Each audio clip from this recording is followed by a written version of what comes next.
Adorer le Seigneur. Est-ce que vous êtes content d'être dans la maison du Seigneur après une semaine sur la beurre? Est-ce que nous sommes contents d'être là? Amen.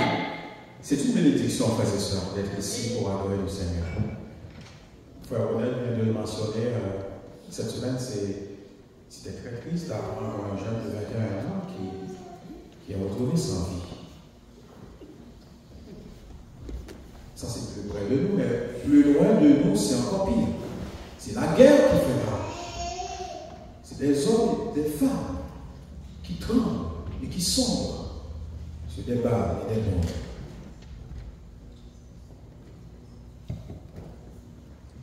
Pour ceux qui étaient sur les routes, peut-être vous avez remarqué des accidents, des gens qui ont commencé la semaine, mais pour une raison, ils n'ont pas pu la terminer. Nous sommes vivants, nous sommes présents, et le Saint-Esprit nous a conduits ici, au trône de la grâce. C'est une bénédiction de l'Éternel. Nous bénissons son nom pour ça. Amen. Voilà pourquoi je vous demande, frères et sœurs, ensemble avec moi, de vous mettre debout. Nous allons dire ensemble le psaume 103, les versets 1 à 3, un psaume de reconnaissance de David, qui explique ces mots avec sincérité, pour dire merci à Dieu parce qu'il est vivant, et parce qu'il est debout, et parce qu'il respire encore. Est-ce que vous voulez dire avec moi, le psaume 103 à 3, mon âme, bénis l'Éternel, que tout ce qui est en moi, bénis son Seigneur, mon âme, bénis l'Éternel, et n'oublie aucun de ce qui est fait. Encore une fois, une deuxième fois, mon âme, bénis l'Éternel, que tout ce qui est en moi, bénis son Seigneur, mon âme, bénis l'Éternel, et n'oublie aucun de ce qui est fait. Encore une fois, plus fort, avec conviction, mon âme, bénis l'Éternel, que tout ce qui est en moi, bénis son Seigneur, mon âme, bénis l'Éternel et n'oublie aucun de ses bienfaits. Alléluia. Nous allons lire, pendant que vous êtes debout, nous allons lire ensemble le texte de la méditation d'aujourd'hui. J'espère que c'est visible. Nous lisons dans Exode chapitre 4, les versets 1 à 4. Et après, nous allons prier. Exode 4, verset 1 à 4. Nous lisons ensemble. Moïse répondit et dit, voici, ils ne me croiront point, et ils n'écouteront point ma voix, mais ils diront, l'Éternel ne t'est point apparu. L'Éternel lui dit, qu'y a-t-il dans ta main? Il répondit, une verge. L'Éternel dit, jette-la par terre. Il la jeta par terre, et elle devint un serpent. Moïse fuyait devant lui. L'Éternel dit à Moïse, étends ta main et saisis-la par la queue.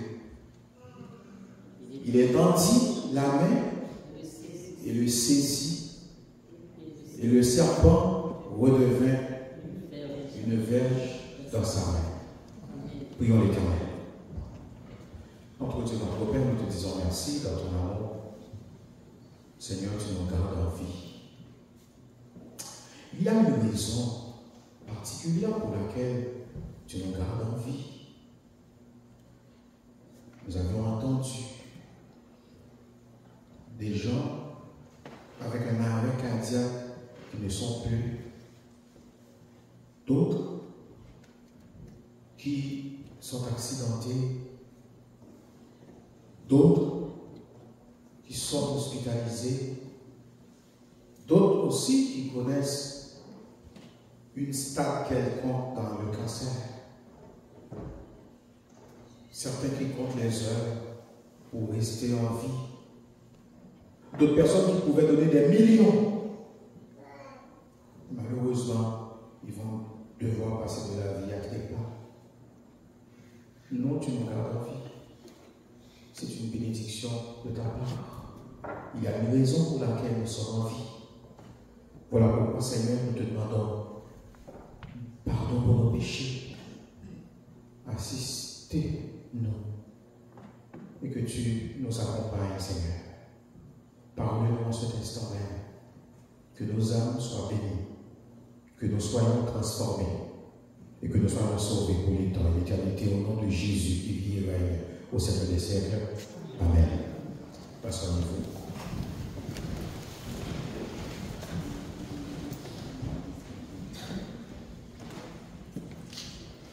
Qu'y a-t-il dans ta main?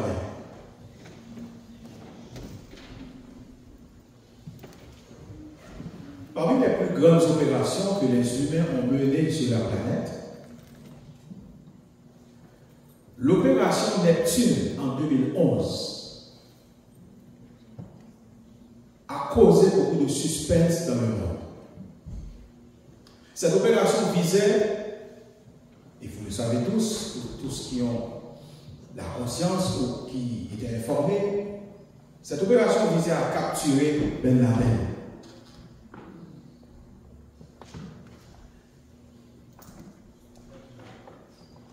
Les États-Unis, après avoir été frappés par l'attentat le 11 septembre 2011, a décidé de lancer l'assaut, mais de n'avertir aucune autorité de ce pays. Beaucoup de suspense dans le monde diplomatique, ce qui allait déclencher une guerre terroriste mondiale.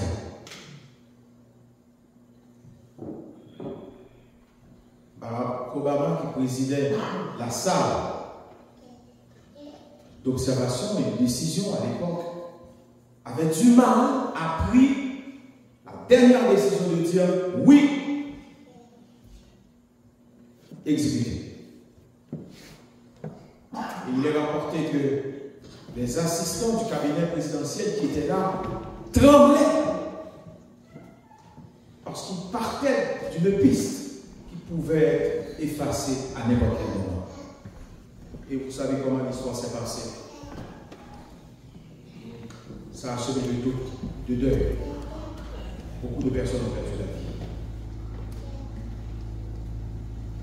En 1961 et 1972, l'une des plus grosses opérations que les Américains ont menées pour fouler la Lune.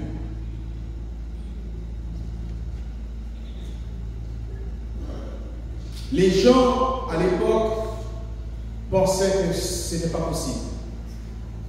Mais les Russes et les Américains travaillaient ardemment sur ce dossier d'une façon de voir qui aura la possibilité d'accomplir cette prouesse. C'est l'opération la plus chère que le monde n'a jamais connue.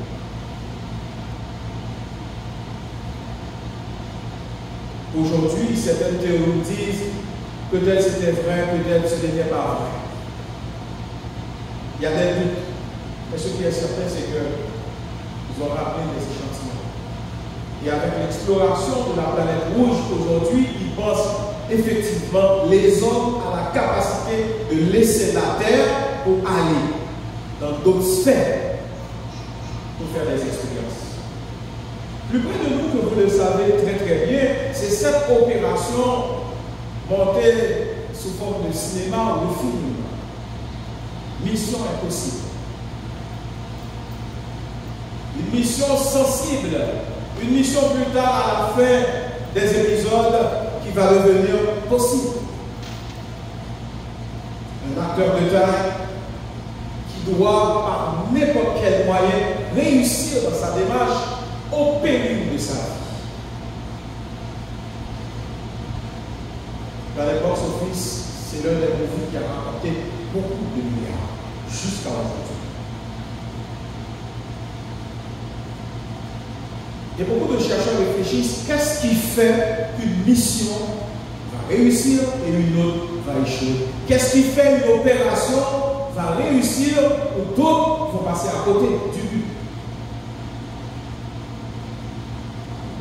Ils ont sorti quelques éléments clés.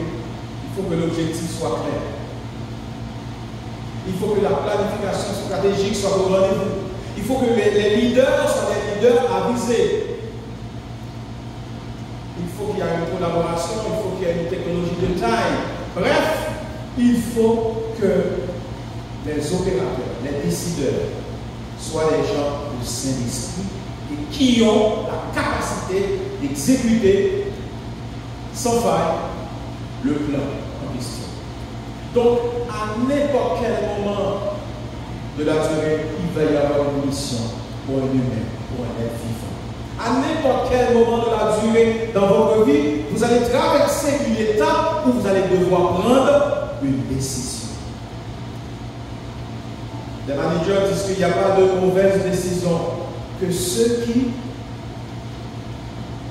n'ont jamais pris une décision. Ceux qui n'ont jamais pris une décision, c'est ça la mauvaise décision en fin de temps. Que ce soit bonne ou mauvaise, quand vous prenez une décision, vous devez l'assumer. Et travailler sur la prochaine fois que ça soit la meilleure. L'Église aussi a une mission. La prédication de l'Évangile. Au-delà de toutes ces missions que nous avons connues ou entendues, un homme est appelé à remplir une mission spéciale. Une mission qui consiste à libérer les Hébreux d'Égypte. Les Hébreux qui avaient environ 430 années d'esclavage en Égypte. Et un bon matin, le Dieu des dieux, le Seigneur des seigneurs a appelé un serviteur, Moïse. Moïse qui était déjà à un moment donné en Égypte, qui a connu toute l'éducation égyptienne.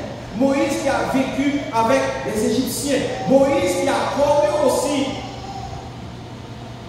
un niveau assez élevé dans l'administration égyptienne. Dieu a décidé un jour d'appeler Moïse pour remplir une mission ici. De la même façon qu'il vous a appelé du ténèbre à son appelé la lumière pour une mission spéciale, il a appelé Moïse à ce moment-là.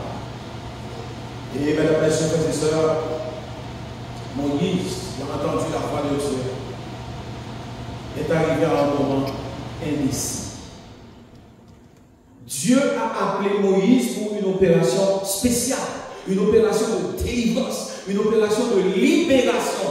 Libérer plus de 600 000 Hébreux, sans compter les femmes et les enfants. C'est toi qui auras le mandat d'accomplir cette mission. Et c'est là la discussion entre Dieu et Moïse commence. Quand nous lisons dans Exode 3, 7 à 10, l'Éternel dit: j'ai vu la souffrance de mon peuple qui est en Égypte, et j'ai entendu les cris qui lui font pousser ses agresseurs, car je connais ses douleurs. J'ai entendu vos souffrances, j'ai entendu vos requêtes, j'ai entendu vos prières, j'ai compris que vous êtes oppressés, que vous êtes coincés.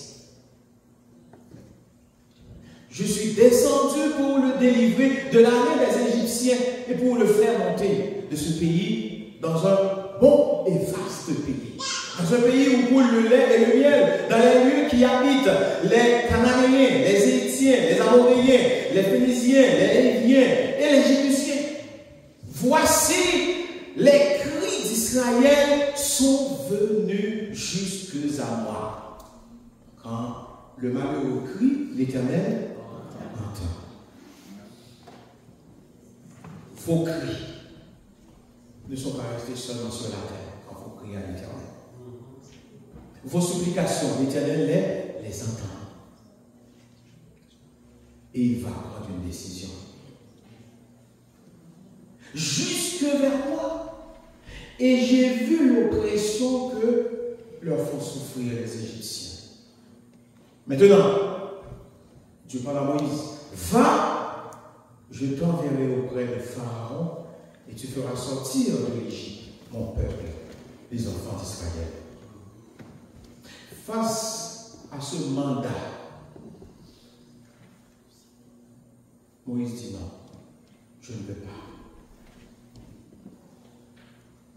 Moïse répondit: ils ne me parleront pas, ils ne m'écouteront pas. Pas ma voix, car ils diront: l'Éternel ne t'est point apparu. Je n'ai pas l'étoffe d'être le de cette mission. Je n'ai pas les capacités pour ça. Dieu, tu m'appelles, c'est vrai. J'entends ce que tu as dit, mais je n'ai pas les moyens. Vous pouvez comprendre qu'ils ne vont jamais me croire. Moïse a sorti toutes sortes d'arguments. Oh, je n'ai pas le langage facile, je ne peux pas parler, mes mots sont lourds. J'ai vraiment été fugitif parce que j'ai tué un Égyptien. Pharaon est à ma recherche.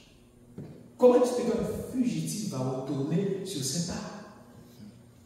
C'est logique, l'Éternel. Je ne peux pas. Je comprends la situation. Et je comprends ta volonté, mais moi, je ne peux pas. Mesdames, Messieurs, frères et sœurs, dans notre marche avec Dieu, à un moment donné, le doute va s'installer.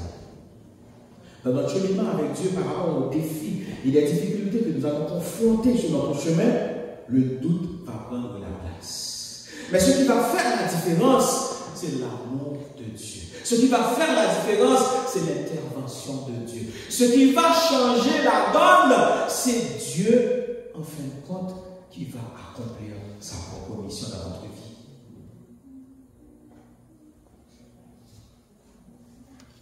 Qui suis-je pour que je puisse aller délivrer des épreuves? Esclave en Égypte, dans les griffes de Pharaon.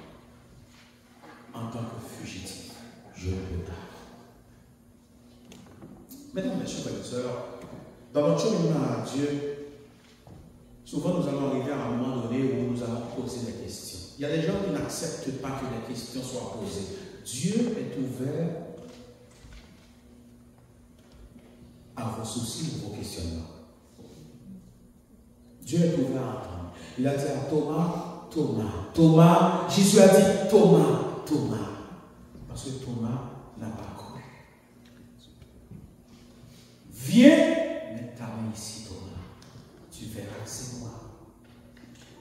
Mais heureux les autres, parce que moi je ne serai pas là physiquement tout le temps. Heureux ceux qui n'ont pas vu, mais qui ont cru. Dieu a laissé une porte ouverte pour le doute et le questionnement. Dans nos assemblées aujourd'hui, si vous entendez des questions bizarres, banales, ne les cassez pas. Laissez la place pour les questionnements, car c'est une façon de cheminer avec Dieu. Ce que Dieu redoute, c'est le doute persistant. Thomas, tu as fini de mettre ta main, maintenant c'est moi. Il ne doit pas y avoir encore de doute. Ça veut dire que c'est le cheminement que tu fais avec Dieu dans ta vie. Les devoirs que vous connaissez, je vous dis, Dieu a la solution pour vous. Alléluia. Oh, sur la persistance de Moïse, quand nous lisons dans Deutéronome 34, verset 10, Moïse n'est pas n'importe qui, mesdames, messieurs, frères et sœurs. Moïse est le plus grand des prophètes qu'Israël n'a jamais connu. Moïse est celui qui a pu croiser Dieu face à face, même s'il y avait de l'ombre. Moïse a été, qui signifie sauver les eaux. Donc la main de Dieu était déjà sur Moïse.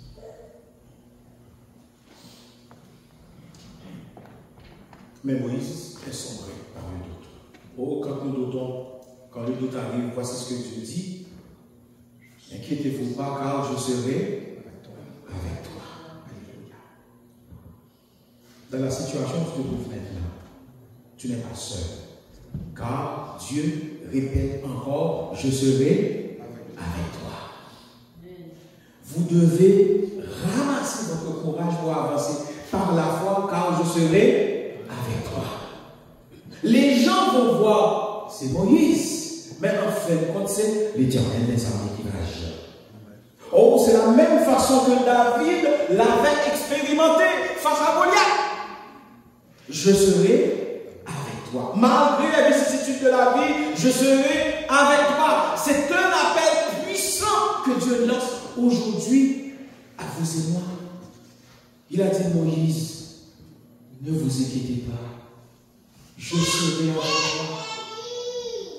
Je vais vous accompagner. Vous ne serez pas seul dans ce chemin.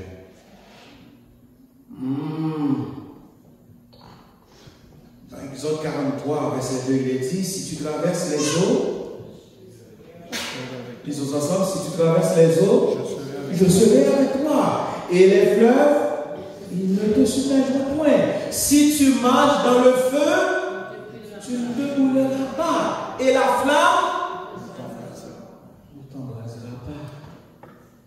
Regardez, il y a une leçon spirituelle assez profonde ici, mesdames et messieurs, et sœurs. Oh, peut-être d'autres personnes vont dire, mais je n'ai pas compris. Les disciples, ils ont été brûlés, tués, capturés. Où est placée cette logique, en fait? Ça ne tient pas la route. Mais la leçon qui parle ici, frères et sœurs, mesdames et messieurs, c'est une leçon spirituelle.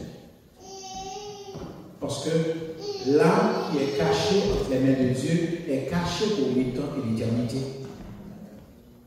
Ça se peut que physiquement vous allez être touché, mais votre âme sera protégée pour l'éternité. Oh, l'Éternel dit au verset 2, Exode 4, verset 2, qu'as-tu dans ta main, Moïse? Il a répondu, une verge. Une verge. C'est ce que j'ai dans ma main.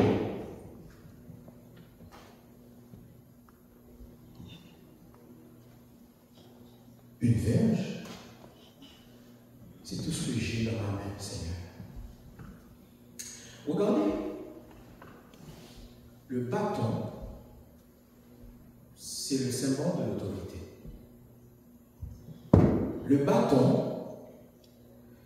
c'est le symbole du pouvoir. Le bâton peut servir de plusieurs choses. Le bâton, c'est un morceau de bois.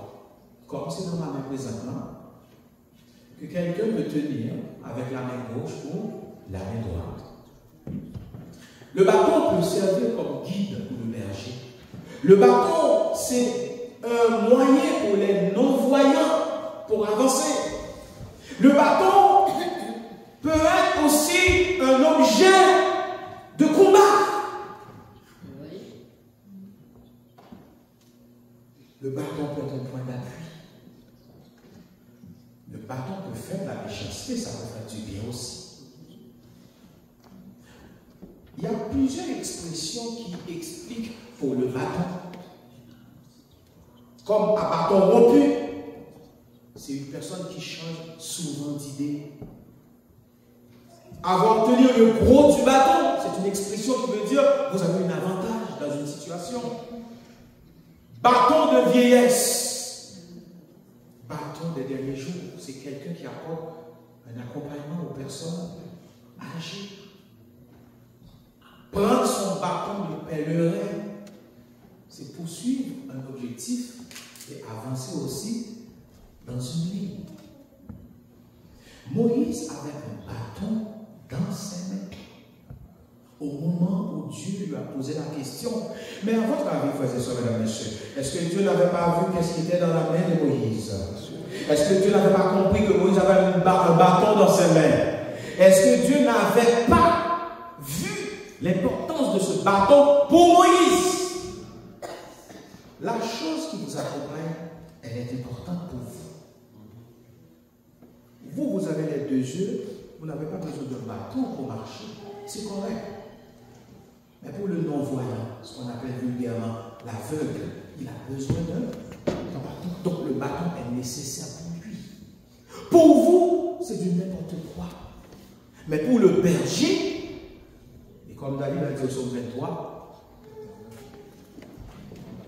quand je marche dans la vallée de l'ombre de la mort, je ne crains aucun mal, car tu es avec moi. Pourquoi? Parce que ta roulette et ton bâton me rassurent. le berger a besoin de son arc et de sa roulette pour avancer. Le bâton pour défendre contre les loups. Le bâton aussi pour béquille, pour le berger, pour se reposer. Alors, je vous invite, il y a des gens dans les grandes traditions et jusqu'à aujourd'hui qui possèdent toujours un gros bâton à la maison. Je ne sais pas chez vous si vous avez un bâton, mais je vous dis, peut-être c'est vos vieux jours qui vont avoir un peu de la sagesse. Un bâton est toujours important. Quand vous avez un bâton dans la main, la personne en face ne sait pas votre tendance. Qu'est-ce que vous allez faire avec ce bâton? Est-ce que vous l'avez pour appuyer ou pour bastonner? Ça s'appelle une force de dissuasion. Dans l'art militaire, on appelle ça une force de dissuasion. Une force de dissuasion, c'est un moyen que vous avez. Vous n'êtes pas en guerre, mais les gens qui sont en face de vous ne vont pas prendre la chance. Car quand les Américains ont déployé des missiles, ou les Russes la même chose, ou possèdent l'arme nucléaire, n'utilise pas, possède. Ça s'appelle une force de dissuasion. Et c'est pour cette raison aujourd'hui vous voyez tant de tumulte parmi les nations pour posséder l'arme nucléaire. Parce que quelqu'un qui a une arme nucléaire, il n'a pas besoin de l'utiliser vraiment pour se protéger. Ça ramène le respect. Donc, si j'ai un conseil à vous donner en ce sabbat,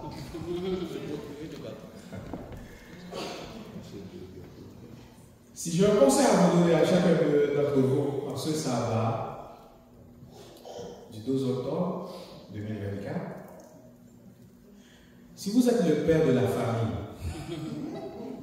si vous êtes la mère de la famille, dans un foyer, dans une famille, il faut avoir un moyen et spécialement un bâton. Ça peut ramener des objets qui sont éloignés. C'est extraordinaire, je vais fermer la parenthèse. C'est vraiment un conseil que je vous donne. Oh, l'Éternel a dit à Moïse, jette le bâton. Moïse a jeté le bâton. Et au même moment, Moïse a pris la fuite. Oups!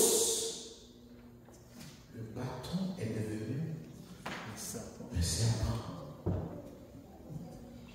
Et c'est alors que Moïse a pris la fuite tout de suite pour dire, oh non, Seigneur. Trop, c'est trop. Je ne peux pas rester. En fin de compte, j'avais entre mes mains, dans la logique de Moïse, dans l'arrière-pensée de Moïse, dans sa pensée, j'avais un bâton. Mais là, c'est un serpent. Et en bon créole, pied sans manger, bah, Moïse est parti loin de l'Éternel. Moïse a pris la fuite. Le texte le dit, Moïse a pris la fuite. Moïse était en présence de Dieu. Mais là, les données ont changé.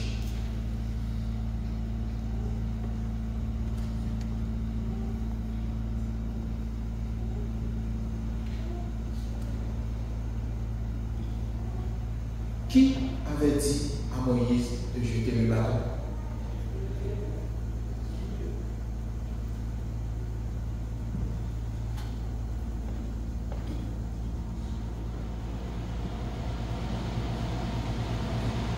Le serpent.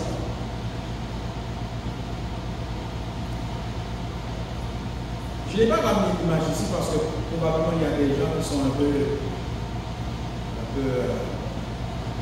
heureux par rapport à cet animal.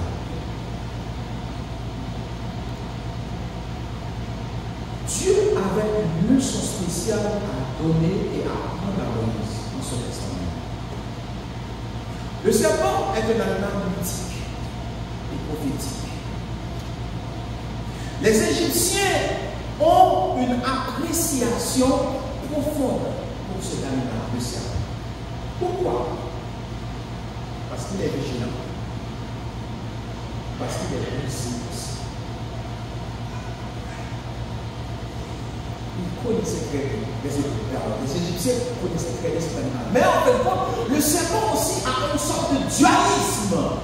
Parce que, au commencement, dans le jardin d'Éden, l'ennemi avait pris ou est entré dans la tête de serpent. Et Dieu avait annoncé une prophétie à propos du serpent.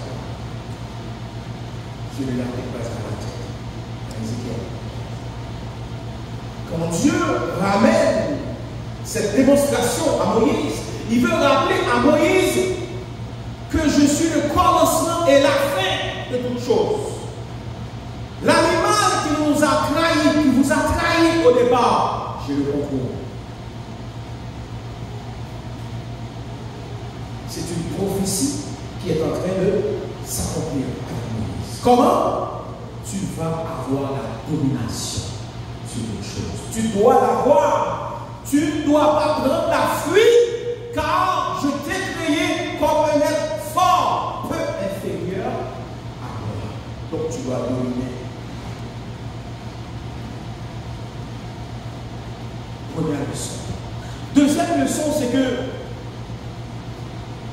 plus tard dans le désert, nous allons assister à un phénomène qui va s'appeler le serpent des reins, qui va être signe de la guérison pour ceux qui regardent ce serpent. Mais rappelez-vous, ces serpents-là, en fin de compte, c'est parce qu'il y avait des serpents brûlants qui mangeaient à mort les pieds des hébreux dans le désert. Ça, c'est pour plus tard. Donc, Dieu ramène l'histoire au commencement avec cette démonstration et remonte aussi dans le temps et fait la projection pour plus tard. Et pour démontrer entre le commencement et la fin, ce que les théologiens appellent le mérisme des deux extrêmes, c'est moi qui aurai d'autres choses, Moïse. Oh, aujourd'hui, si vous prenez la fuite par rapport à vos soucis, si vous êtes envahi par la peur, Dieu te dit en ce sabbat, vous avez le contrôle sur les problèmes. Vous pouvez avoir la domination sur tes soucis. La seule chose, il faut avoir la foi. Oh, Moïse a pris la fuite, Moïse est parti loin de Dieu. Non, je ne pourrais pas rester. Et c'est alors que l'Éternel va intervenir encore de ce côté. Parce qu'en fin de compte, celui qui est avec moi, celui qui se charge de la croix du Christ doit remporter la victoire. Vous allez remporter la victoire, Moïse.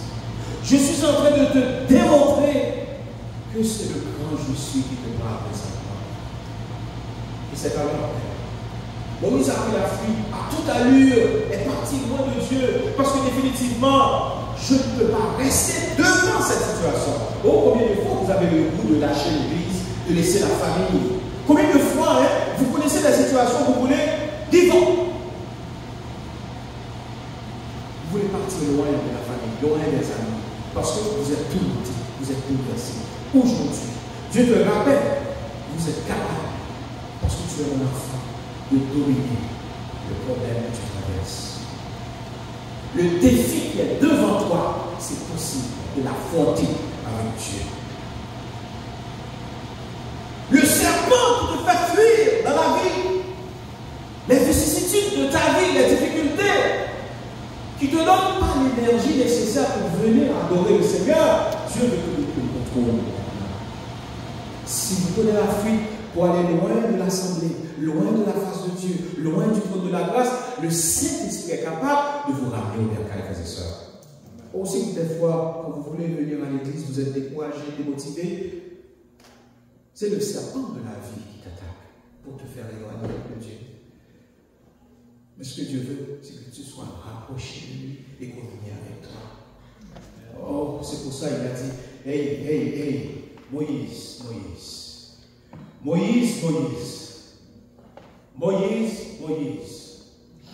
va prendre le bâton. Oui, ça chute devant moi, l'Éternel. Moïse, calme-toi. Alors, va prendre le bâton, encore, prends le serpent. Est-ce que c'est par la tête? La queue. Par la queue, tu vas saisir Moïse. Moïse, Moïse, ma servante, mon serviteur, tiens droit devant les problèmes que tu confrontes.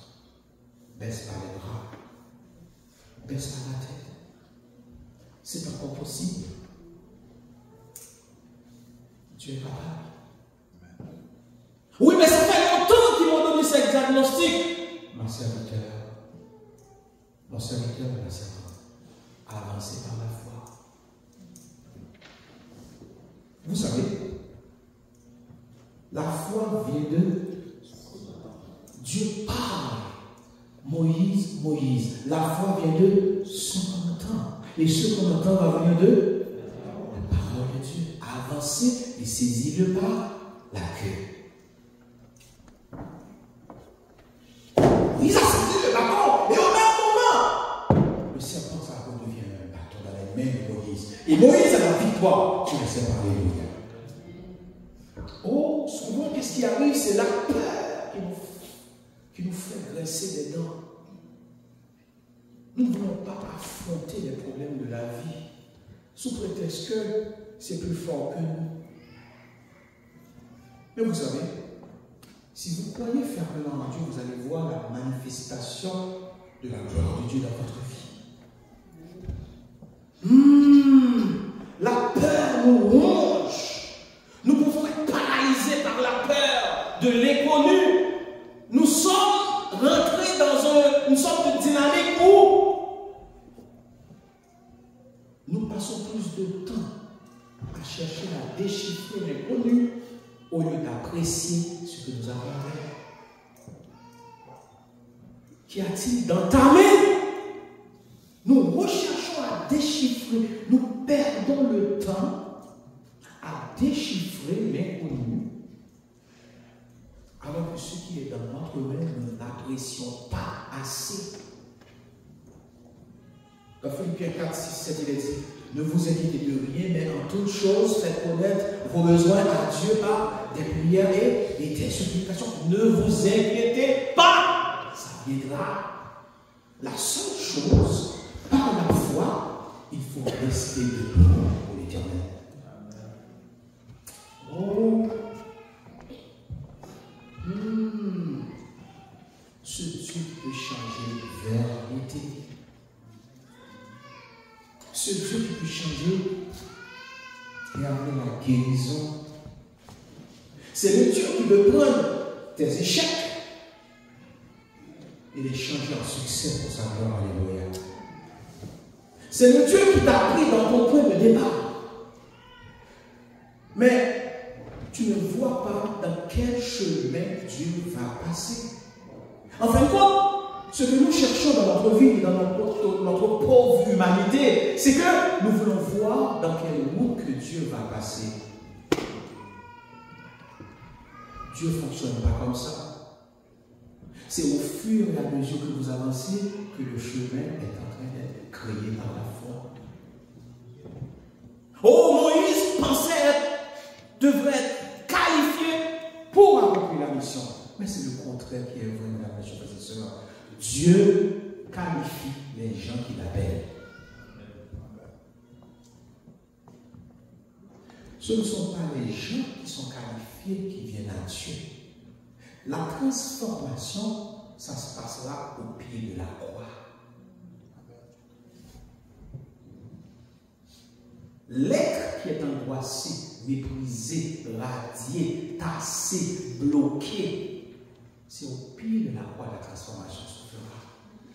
Ce n'est pas en prenant la fuite, en abandonnant Dieu que ça va marcher. Au contraire, au dehors, c'est des lourds ravisseurs qui vont te déchirer.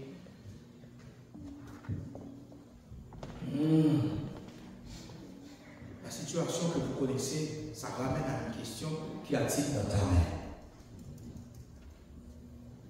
La même question que Dieu a posée à Moïse, aujourd'hui nous est adressée. Qu'y a-t-il dans votre main, dans vos mains aujourd'hui? Avez-vous quelque chose en main présentement? Oui. Oh, les gens vont dire: Seigneur, j'ai rien. J'ai rien. En fait, moi, j'ai rien. Une fois, Jésus a posé cette question aux disciples, après avoir parlé toute la journée, et il demandait aux disciples, qu'avez-vous? Oh, les gens sont affamés, ils doivent manger quelque chose, Jésus. Ça fait longtemps qu'ils entendent ta parole, mais maintenant, enfin, vont affamer la bonne oreille. Jésus a ramené cette question, qu'avez-vous en mer? Et le miracle est fait. Avez-vous quelque chose en mer? Frères et sœurs de l'Église, avez-vous quelque chose en mer? Avez-vous quelque chose dans la famille? Qu'y a-t-il dans votre main? C'est cette même interrogation que Dieu pose aujourd'hui pour les gens qui disent, Seigneur, je n'ai rien, je sais rien même. Y a-t-il quelque chose dans votre main? C'est cette histoire que la veuve Sarepta a vécue quand le prophète est arrivé. Lui, elle, qu'est-ce qu'elle avait? Elle avait une poignée de farine et d'huile à la maison. Voyez-vous, il a préparé les 2 petits pains pour le serviteur de Dieu. C'est ça qu'elle avait. Et elle disait clairement, après avoir mangé ce petit repas, ça va être la fin de toute chose. Alors le prophète a dit, préparez-vous, vous pouvez les préparer. Et c'est à partir de là, le miracle est opéré.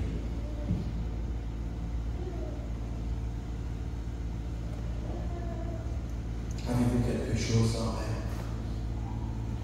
Qu'y a-t-il dans votre main? Oh, il y a des gens qui vont dire, Seigneur, j'ai rien dans ma main. Mais est-ce qu'on peut dire, l'Éternel va dire en ce moment, qu'y a-t-il dans votre tête? Ouh, Seigneur, là tu touches une corde sensible. Parce que ce qui est dans ma tête, si c'était dans mes pieds, je ne l'arrête pas ou je ne pourrais pas marcher. Peut-être ce n'est pas dans votre main, mais c'est dans votre tête. Qu'y a-t-il dans votre tête? Présentement, c'est des soucis, c'est des questionnements. Dieu vous invite à avancer par la foi. Au Seigneur, j'ai rien dans la tête. Peut-être vous avez quelque chose dans vos pieds. Parce que quand Moïse est monté, il monta. Tu l'as dit enlever les chaussures de Moïse. Le lieu où tu te trouves présentement, c'est un lieu saint. Peut-être vous l'avez mis dans vos mains, mais vous avez quelque chose dans vous. Peut-être que c'était dans un endroit où Dieu a dit non. Peut-être vous marchez sans savoir quelle direction prendre. La question est revenue en surface maintenant. Qu'y a-t-il dans votre tête? Si vous avez quelque chose dans votre tête, si vous avez quelque chose dans vos esprits, si vous avez quelque chose dans vos pieds, si vous avez un souci quelconque, l'Éternel vous dit, venez à moi, vous tous qui êtes fatigués et chargés, je veux quoi? Je vous donnerai du repos. Si vous avez la culpabilité, si vous avez la honte, Élisabeth avait dit, Seigneur, j'aimerais que tu m'enlèves mes hontes devant la société. Parce que je ne peux pas affronter la femme de Zacharie. Prophète, enlève ma honte, Seigneur. C'est ce que j'ai comme souci. C'est ce que j'ai comme blocage. C'était la même situation pour Sarah. Enlève ma honte, Seigneur.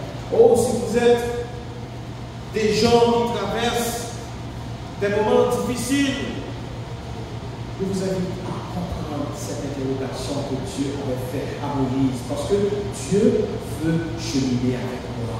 Il veut cheminer avec vous. Et c'est pour ça qu'il pose la question. Y a-t-il dans votre main? Dieu a le pouvoir de transformer ce qui semble impossible dans votre vie. Dieu est capable. Vous devez seulement croire et avancer par la foi. Oh, mesdames, messieurs, frères et sœurs, présentement, avez-vous la possibilité de reconnaître vos bâtons? Le bâton, c'est ce qui est dans vos mains. Le bâton, c'est le problème que vous confrontez. Le bâton, c'est votre situation présentement que vous êtes en train de vivre. Vous êtes en train de gosser avec. C'est ça votre béquille présentement. Dieu est en train de parler avec vous. Êtes-vous capable de reconnaître votre bâton? Moïse avait cette capacité de reconnaître qu'il a un bâton dans ses mains.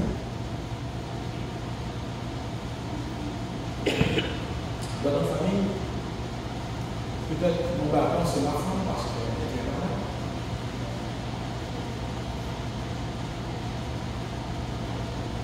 Peut-être votre bâton, le souci que vous avez présentement, c'est le travail. Peut-être le bâton, c'est moi-même pour ma famille.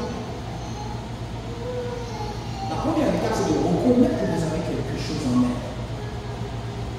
Et Dieu est capable de la transformer pour sa gloire. Quelle que soit la situation, Dieu est capable de la transformer pour sa gloire. Alléluia. Oh, celui qui vient à l'Éternel, Dieu va être capable de transformer, de prendre le strict minimum que vous avez, comme l'aveugle spectacle, comme les 2 poissons, les 5 pains ou 5 pains, 2 poissons. Dieu est capable de les transformer et accomplir le miracle dans votre vie. Alléluia. Reconnectez-moi. Dieu vous amène à la conscience. Parce qu'il y a des gens qui existent, ils oublient s'ils existent. Ils ont quelque chose dans leur poche ou leur portefeuille.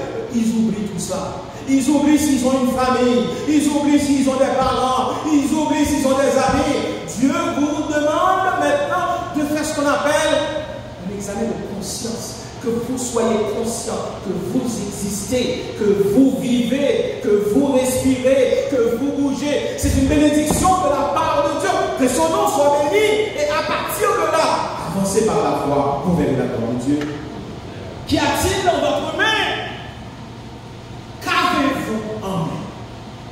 Ce que vous avez en main, c'est les talents que Dieu t'a donnés.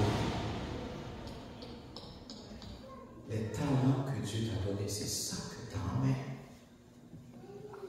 Dieu veut que tu les mets au travail. C'est ça que tu as en main.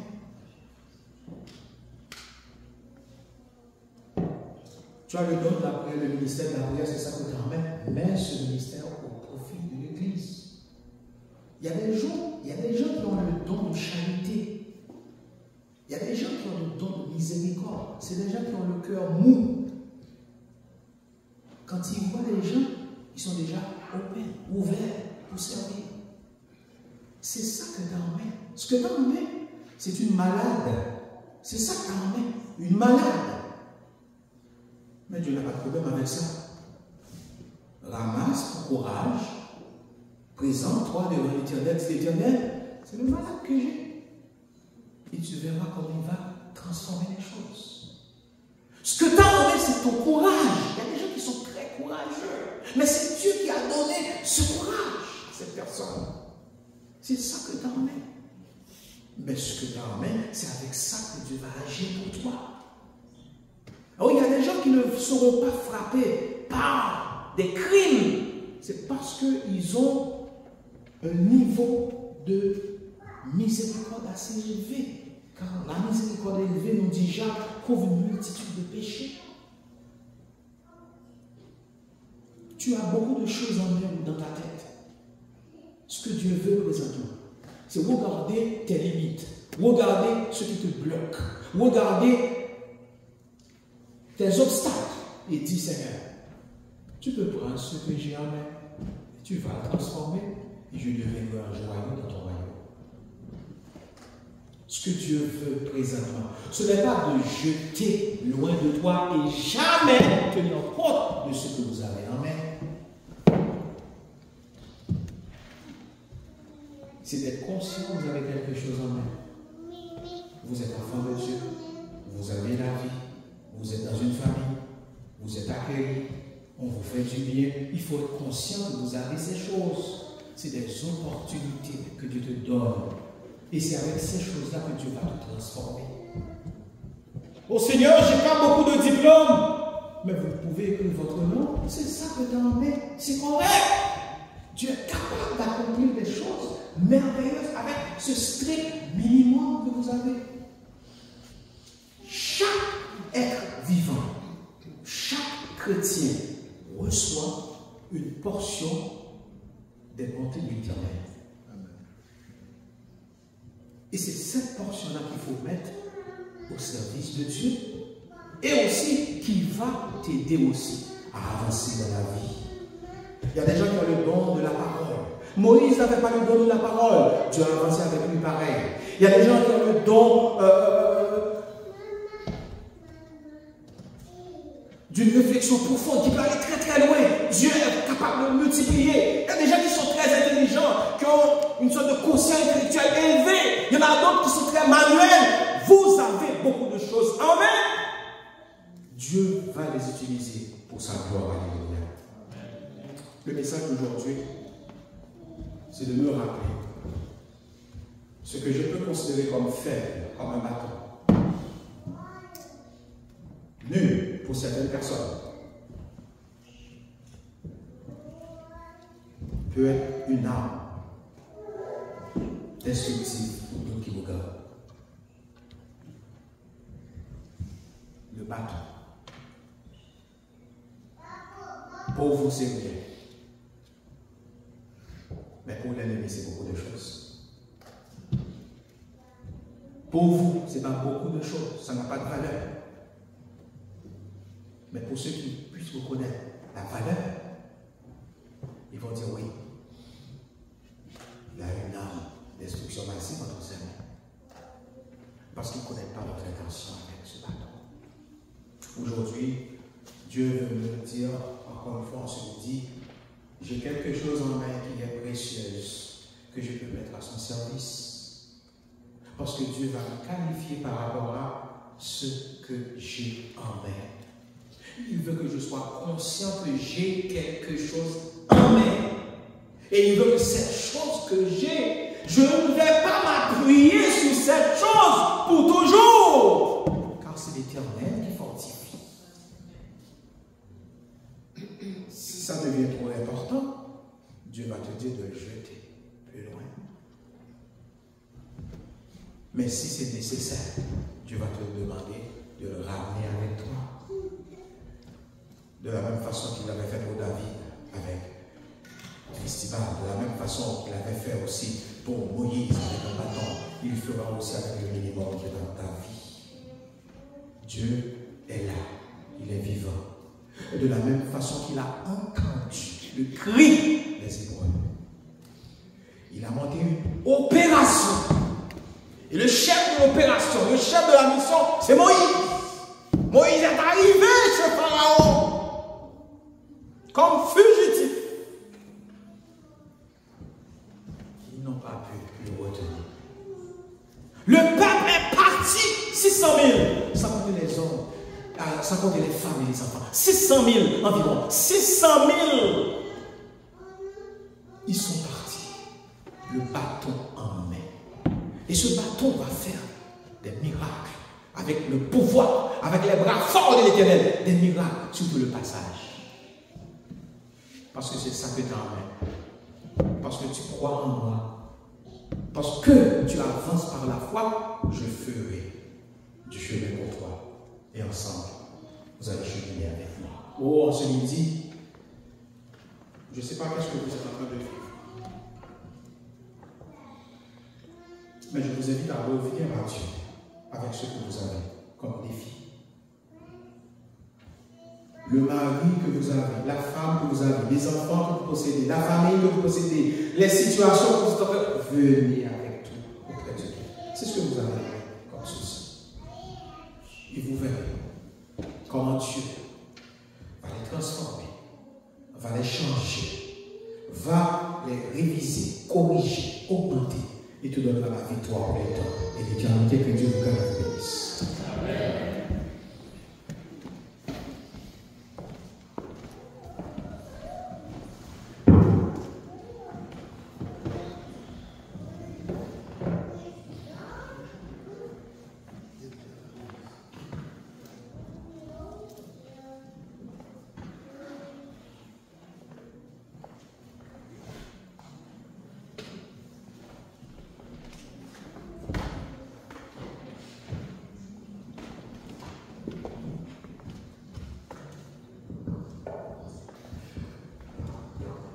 Nous remercions notre frère Jérôme pour ce si beau message.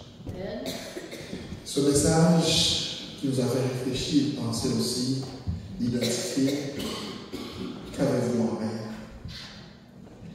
Alors nous allons être debout pour chanter le chant final. Nous invitons notre frère David à nous accompagner pour le dernier chant.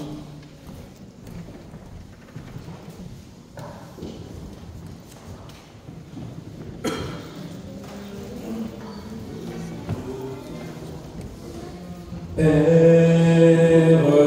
je viens à toi, je t'implore avec foi, Seigneur, exauce-moi dans ton amour,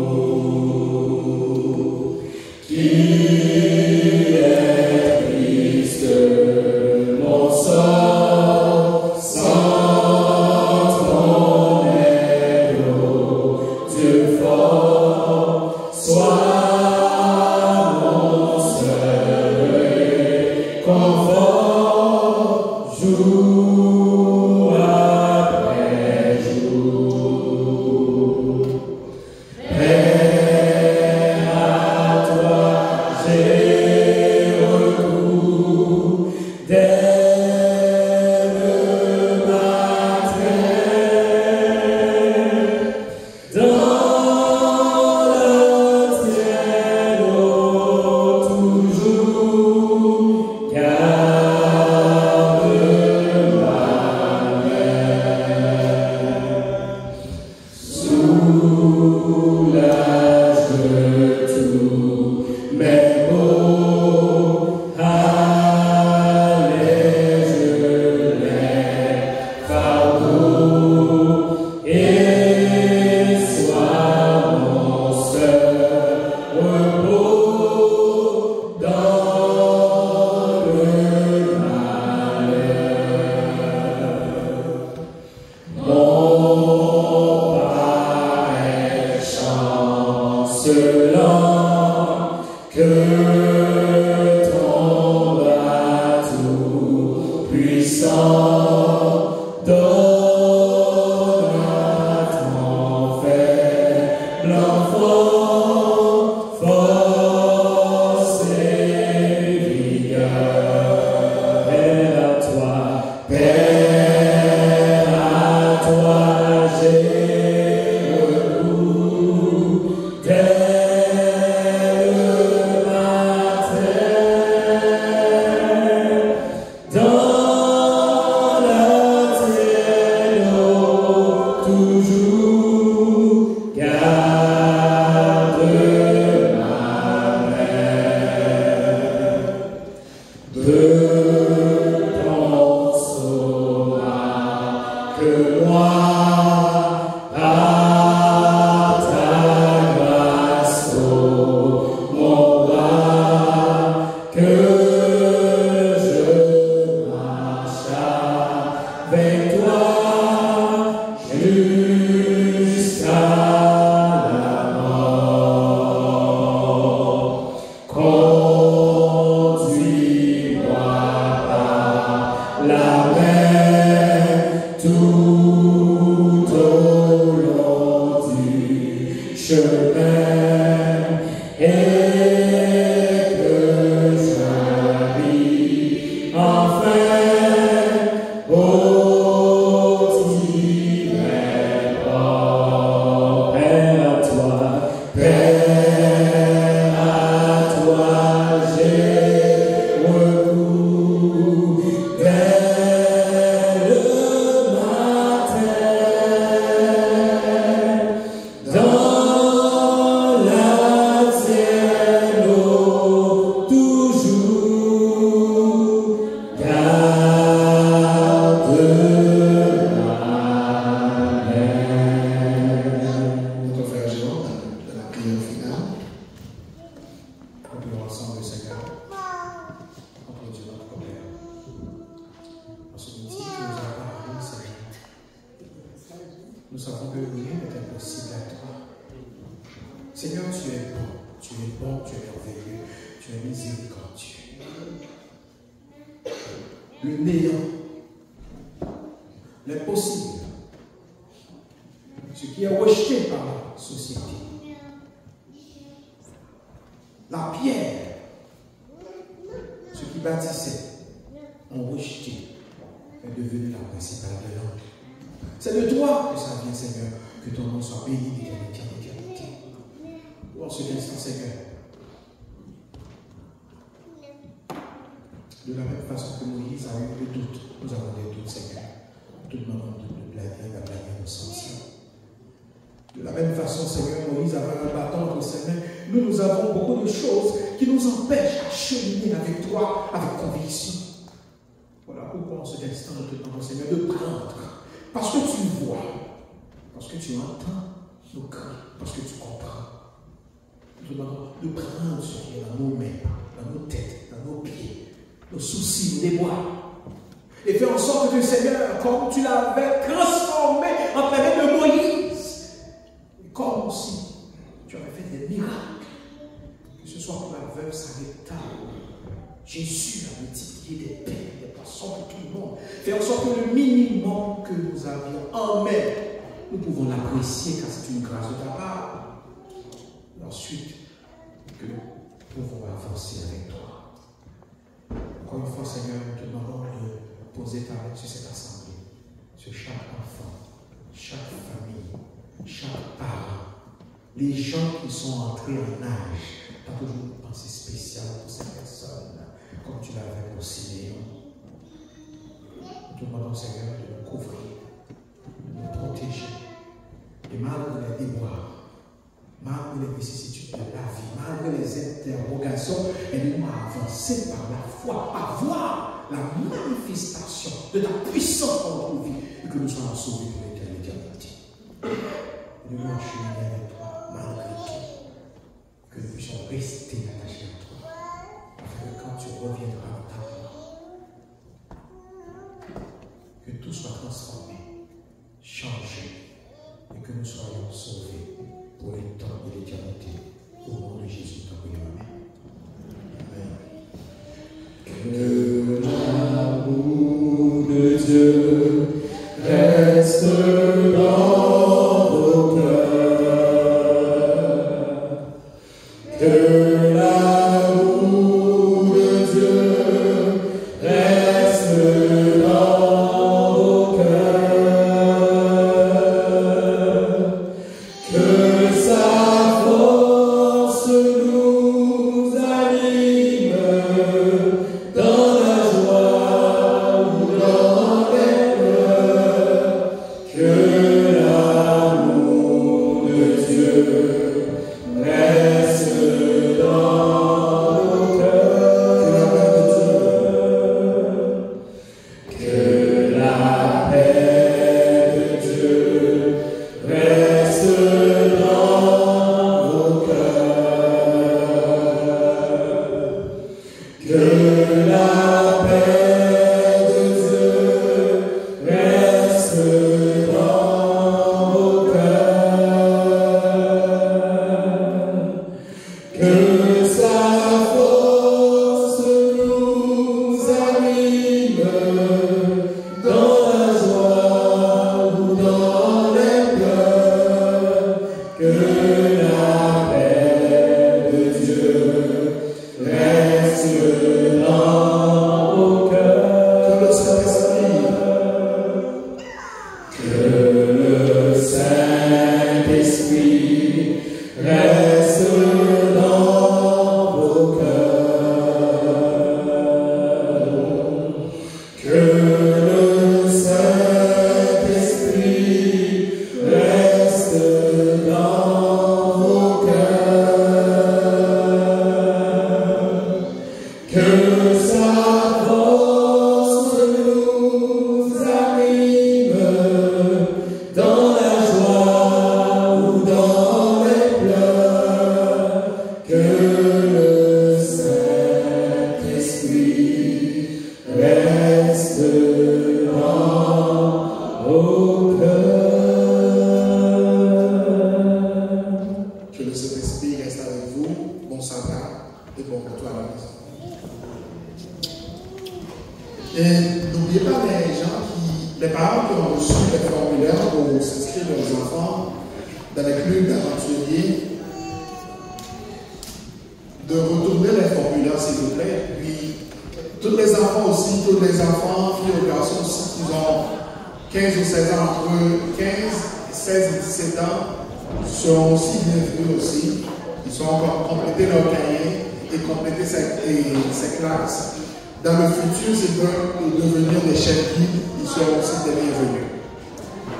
Que le Seigneur vous bénisse.